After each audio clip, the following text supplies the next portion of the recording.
So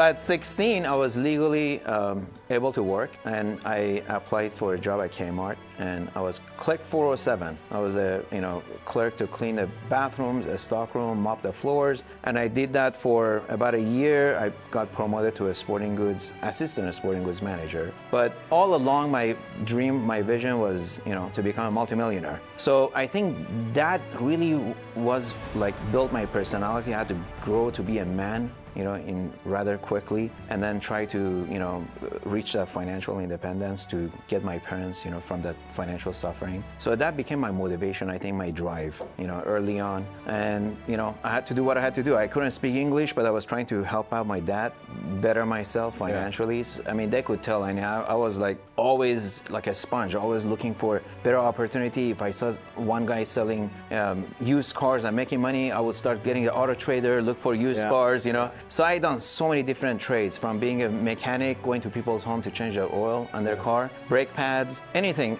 Every time I ran into somebody that was making more money than me. Hey, you gotta celebrate your failures and your success. There is a lesson to be learned in everything. When you have a great success, a good exit, you sell a company or whatever it may be, you celebrate because it's a good milestone in life. And then when you lose, something bad happens, hey, it's an expensive lesson learned. You still celebrate it, because if you take it with a negative notation, that's just gonna keep eating you inside, and it's gonna limit your upside. And then as I surround myself with more successful people, and that's a big secret to success as well. You're a product of your environment. So always, find new friends that are older and more successful than you. So I was like a sponge, learning from people around me, right? He goes, hey, why don't you come, do loan processing for me? I said, all right. So I got my real estate license. I worked for him for 5 or 6 months. And then I realized how much money you can make in loans, because I was processing them. I see how much checks, commissions you were getting on each loan. And then I tried to open my own mortgage company. I realized you need a broker. The past 10 years, I've been writing my goals every day, daily, weekly, monthly, yearly. My goals, I actually have a spreadsheet I made 25 years ago, how much I'm going to be worth by the time I'm 67. I put all these numbers in there. If I make 10% a year, but this one house I have, I sell it, I buy 2 houses, and I use this formula, and it was really interesting. It's called the aftermath. And then every time I took the trash out, I realized people leave stuff by the trash can.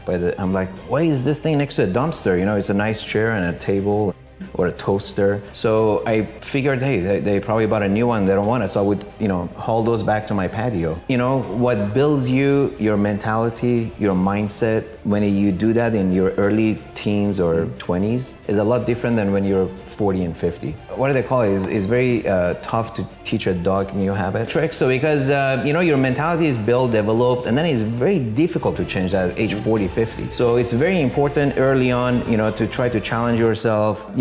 Be like a sponge. Always look up to meet new friends. If you find somebody that's had a successful business for 20 years, you like that business, find 3 other guys like him, and now you got 60 years worth of experience, and you're still in your 20s.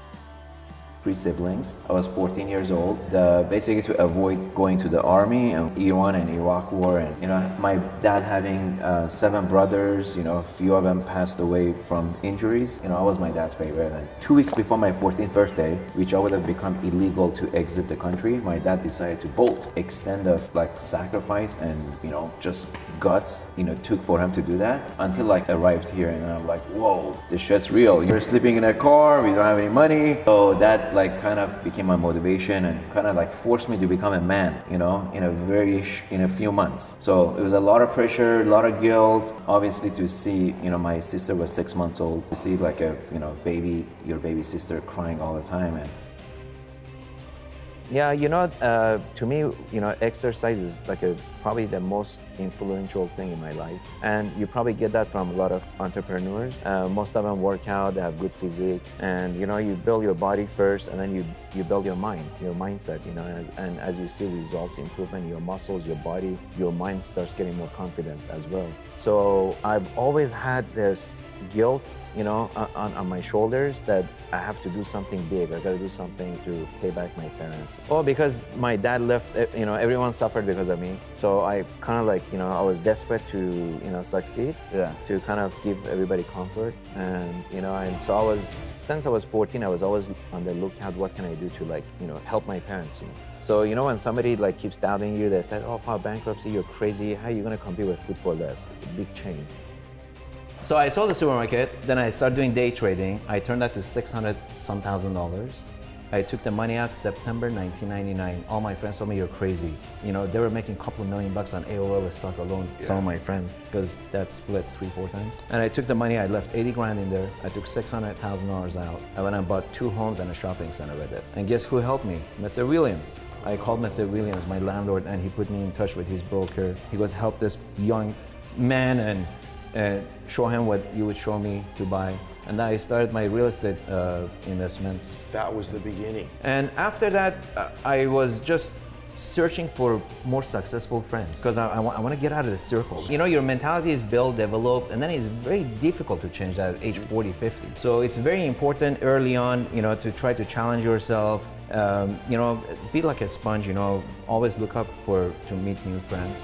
If you find somebody that's had a successful business for 20 years, you like that business, find 3 other guys like him, and now you got 60 years worth of experience and you're still in your 20s. Obviously, all the trauma my family went through, the struggle, at age 14, I feel like I became a man. All the guilt trip. So that became my motivation. I wanted to make money by any means, of course, legally, So that became my motivation. So from that point on, I didn't speak any English. I had 3 hours of ESL in high school, freshman when we signed in Costa Mesa High School. And that was by itself a big challenge for me because I couldn't communicate. So, you get frustrated when you can't talk like a 2-year-old. And so I had to learn English. And then, so that was a challenge because I couldn't really, use myself to communicate and do anything. But I learned, from living across from a Orange Coast College, which they had swap meets on the weekend. I learned that, hey, it's flea market, everyone's, bartering, selling things. So I learned, hey, that's a business I don't really need to speak.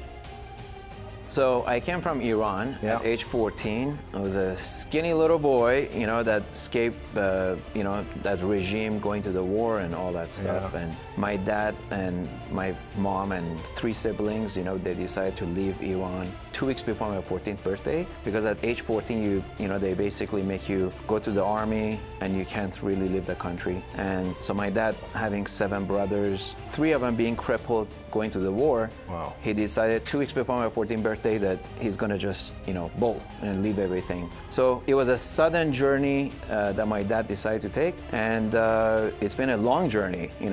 I'm 48 now, so it's been, a lot of challenges throughout the year. So at 16, I was legally able to work, and I applied for a job at Kmart, and I was clerk 407. I was a clerk to clean the bathrooms, a stockroom, mop the floors, collect all the shopping carts in the parking lot. And I did that for about a year. I got promoted to assistant sporting goods manager. But all along, my dream, my vision was, to become a multimillionaire.